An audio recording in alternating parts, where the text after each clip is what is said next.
कल्पना कीजिए कि आप आधी रात को समंदर के बीचों बीच हैं। चारों तरफ सन्नाटा है और कोहरा इतना घना कि हाथ को हाथ नहीं सूझ रहा। अचानक रडार पर एक बड़ी आकृति उभरती है, लेकिन जब आप खिड़की से बाहर देखते हैं तो वहां कुछ नहीं दिखता। कोई लाइट नहीं, कोई सिग्नल नहीं, कोई नाम नहीं। ये कोई समुद्री डाकू नहीं है और न ये कोई फिल्म का सीन है।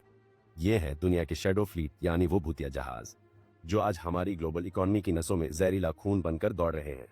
दुनिया के नक्शे पर हजारों ऐसे जहाज तैर रहे हैं जो आधिकारिक तौर पर मर चुके हैं, जिन्हें कबाड़ में होना चाहिए था।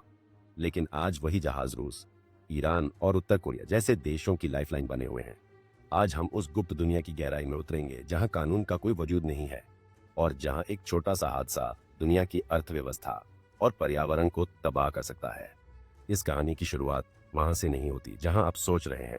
यह कहानी शुरू होती है उस वक्त से जब पश्चिमी देशों ने सोचा कि वो अपनी आर्थिक ताकत से किसी भी देश को घुटनों पर ला सकते हैं।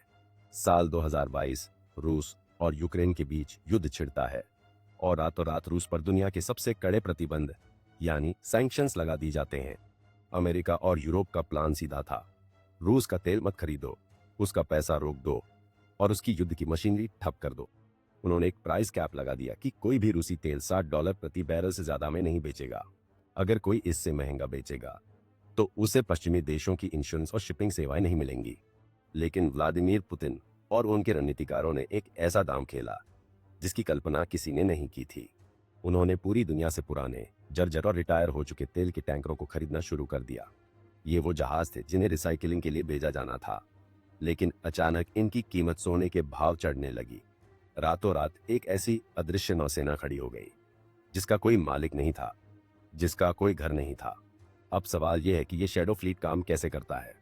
इसे समझने के लिए हमें समंदर के उन कानूनों को समझना होगा जिन्हें ये जहाज एक मजाक की तरह इस्तेमाल करते हैं। हर कानूनी जहाज को AIS यानी ऑटोमेटिक आइडेंटिफिकेशन सिस्टम चालू रखना पड़ता है ताकि दुनिया को पता रहे कि वो कहाँ है। लेकिन शैडो फ्लीट के जहाज समंदर के बीच में जाकर अपना AIS बंद कर देते हैं। इसे कहते हैं गोइंग डार्क। जब रडार पर ये जहाज गायब होते हैं तब असली खेल शुरू होता है। ये जहाज खुले समंदर में दूसरे जहाज के बगल में खड़े होते हैं और पाइपों के जरिए तेल ट्रांसफर करते हैं। इसे शिप टू शिप ट्रांसफर कहा जाता है। कागजों पर दिखाया जाता है कि तेल किसी ऐसे देश से आ रहा है जिस पर कोई पाबंदी नहीं है, लेकिन असल में वो रूसी या ईरानी तेल होता है। ये देश सिर्फ तेल नहीं बेच रहे, ये दुनिया की पूरी सप्लाई चेन के साथ एक खतरनाक जुआ खेल रहे हैं। लेकिन बात सिर्फ तेल की चोरी की नहीं है, बात है उस पेचीदा मकड़जाल की जिसे शेल कंपनियां कहते हैं। अगर आप आज किसी शैडो फ्लीट टैंकर के मालिक को ढूंढने निकले तो आप थक जाएंगे, लेकिन सच तक नहीं पहुंच पाएंगे। जहाज का मालिक दुबई की एक गुमनाम कंपनी होगी जिसका बैंक खाता मार्शल आइलैंड्स में होगा और जिसका ऑपरेशन हांगकांग के एक छोटे से कमरे से चल रहा होगा। ये कंपनियां आज बनती हैं और कल बंद हो जाती हैं। इनका मकसद सिर्फ एक है, ट्रैक होने से बचना। ये जहाज फ्लैग्स ऑफ कन्वीनियंस का इस्तेमाल करते हैं। आपने शायद पनामा, लाइबेरी या गैबोन जैसे छोटे देशों के झंडे इन विशाल जहाजों पर देखे होंगे। ये देश सिर्फ कुछ पैसों के बदले इन जहाजों को रजिस्टर कर लेते हैं और बदले में कोई सवाल नहीं पूछते। यही वजह है कि आज एक ऐसा इकोसिस्टम बन गया है जिसे ट्रैक करना इंटरपोल के लिए भी नामुमकिन सा हो गया है। अब जरा इसके डरावने पहलू पर गौर कीजिए।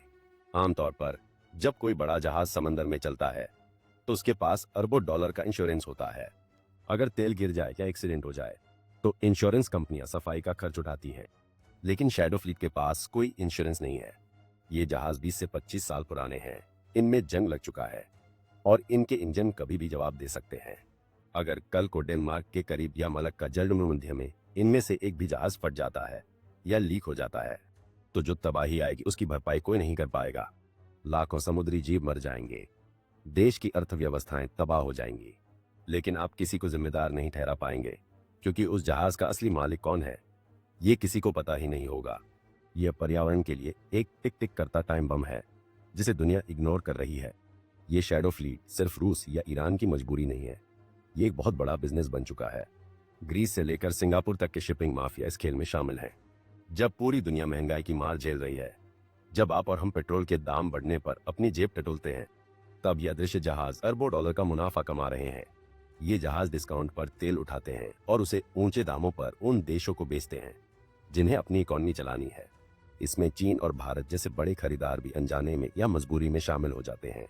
पश्चिमी देश चिल्लाते रह जाते हैं, लेकिन हकीकत यह है कि अगर आज ये शैडो फ्लीट रुक गया तो वैश्विक तेल की कमी हो जाएगी और कीमतें आसमान छूने लगेंगी।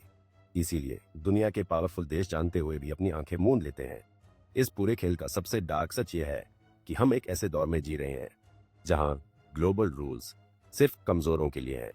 अमेरिका और यूरोप ने सोचा था कि वो ग्लोबल फाइनेंशियल सिस्टम को हथियार बनाकर किसी को भी मिटा सकते हैं, लेकिन उन्होंने अनजाने में पैरेलल वर्ल्ड खड़ी कर दी है। एक ऐसी दुनिया जहां न कोई बैंक है, न कोई कानून और न ही कोई नैतिकता। शैडो फ्लीट सिर्फ जहाजों का समूह नहीं है, यह पश्चिमी प्रभुत्व के अंत की एक निशानी है। यह दिखाता है कि जब आप किसी को दीवार से सटा देते हैं तो वो एक ऐसा रास्ता निकाल लेता है जो पूरी दुनिया के लिए खतरनाक हो सकता है।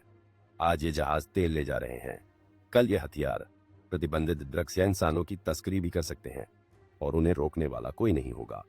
अंत में हमें खुद से एक सवाल पूछना चाहिए, हम जिस स्थिरता और सुरक्षा के माहौल में जी रहे हैं, क्या वो वाकई असली है या फिर वो इन घोस्ट शिप्स की तरह सिर्फ एक छलावा है। समंदर के गहरे पानी में छिपे जंग लगे जहाज हमें याद दिलाते हैं कि ग्लोबल इकोनॉमी उतनी साफ सुथरी नहीं है जितनी हमें न्यूज चैनल्स पर दिखाई जाती है। इसके पीछे एक काला बाजार है, एक गुप्त नौसेना है और एक ऐसी लड़ाई है जिसे कोई जीत नहीं रहा। अगली बार जब आप दुनिया की राजनीति के बारे में सुने तो याद रखिएगा कि कहीं न कहीं किसी दूर समंदर में एक गुमनाम जहाज अपनी लाइटें बंद करके दुनिया की किस्मत से खेल रहा है।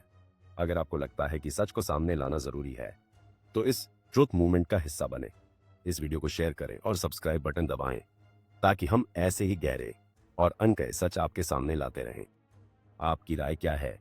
क्या इन शैडो फ्लीट्स को रोकना मुमकिन है या हम एक महाविनाश की ओर बढ़ रहे हैं? कमेंट्स में जरूर बताएं।